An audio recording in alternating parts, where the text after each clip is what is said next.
14 février 2025, l'amour est célébré partout dans le monde. Bonjour à toutes et à tous et bienvenue dans ce journal dont voici les titres. En milieu universitaire naissent très souvent des relations amoureuses. Certaines aboutissent au mariage et d'autres non. Mais quels en sont les avantages et les inconvénients? À suivre dans ce journal l'avis de quelques étudiants.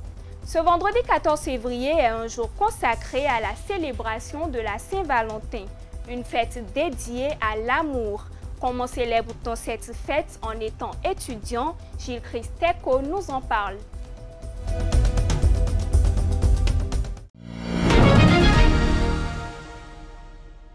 À nouveau, bonjour et merci de nous avoir rejoints dans ce journal. À l'Université d'Abomey-Calavi, les salles de cours ne sont pas uniquement des lieux d'études et d'apprentissage. Elles constituent souvent des endroits où se créent des amitiés, où parfois naissent l'amour. Beaucoup de relations amoureuses entre camarades de classe sont observées. Micheline Sinaberogui et Ores Aïcheou sont allés à la rencontre de quelques étudiants qui se sont prononcés sur ce sujet. Suivez. La relation amoureuse entre camarades de classe, ça cause souvent la non-concentration. On ne se concentre pas trop sur les études et tout. Oui, ça a des avantages sur le moment où, peut-être après la licence, les deux conjoints, peut-être après leur séparation, ils ont fait leur licence. Ils peuvent toutefois se voir ailleurs et s'aider, et s'entraider quoi. Se trouver d'autres emplois, celui-ci a quelque chose, l'autre n'a pas, on peut s'entraider. Ça te permet de te détendre un peu, de savoir là où tu vas, c'est aussi cruel. Ça peut te faire perdre toute une année. Tu peux passer à une fille de ne pas apprendre. Tu peux même devenir fou même. La femme c'est l'AVC. Ça arrive, vous êtes en train d'apprendre et puis vous pensez à votre crush comme ça. Donc ça vous empêche de vous concentrer en fait.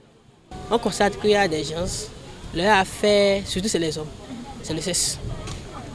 Et ils sont complètement abandonnés, c'est-à-dire ils s'adonnent aussi de telle manière que c'est ça qui est leur objectif dans la relation. Étant amoureux, on n'arrive plus à se contrôler. Il y a des trucs qu'on fait, parfois on ne sait pas ce qu'on fait. Genre des décisions on prend sans consulter nos pensées, parce que la pensée passe avant tout. Les relations amoureuses entre étudiants, camarades de classe, c'est bon quand la personne, par exemple, est en année supérieure que son partenaire. Si par exemple le partenaire est en deuxième année et que la partenaire elle est en première année, ça marche. Parce que ça permet à la fille d'avoir plus de connaissances. Maintenant, une fois que, si par exemple les deux sont dans la même classe, ça empêche parfois au partenaire, soit l'homme ou la femme, d'étudier. Mais souvent ça agit sur la femme. Parce que du fait qu'elle voit tout le temps son partenaire, elle ne peut pas se concentrer, travailler, tout ça. Le 14 février de chaque année est célébrée la Saint-Valentin, une fête dédiée à l'amour. À l'Université d'Abomey-Calavi, les étudiants ne comptent pas rester en marge de cette célébration. Sous le regard de Gilles Christeco et Ores Aïcheou, quelques-uns nous livrent leur programme de la journée et comment ils comptent célébrer la Saint-Valentin. Reportage. L'amour est sur toutes les lèvres ce 14 février 2025. Pour les étudiants à l'Université d'Abomey-Calavi, c'est plus que jamais le moment de passer du temps les uns avec les autres.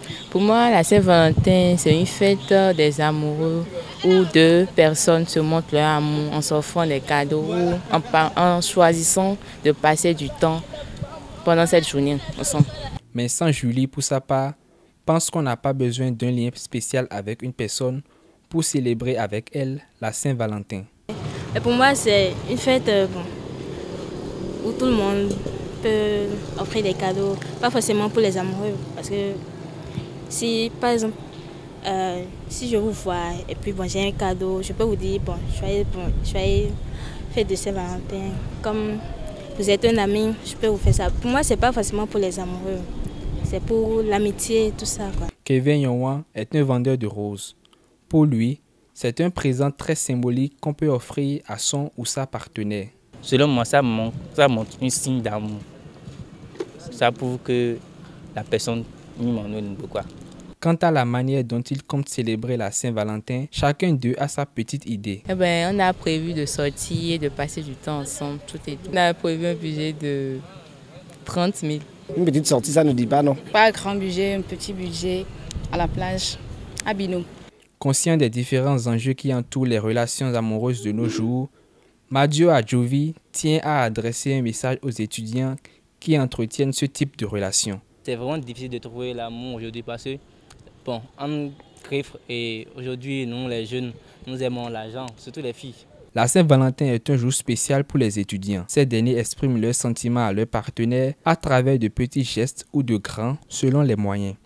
Mesdames et messieurs, c'est tout pour ce journal. Merci de l'avoir suivi. Bonne fête de la Saint-Valentin à tous.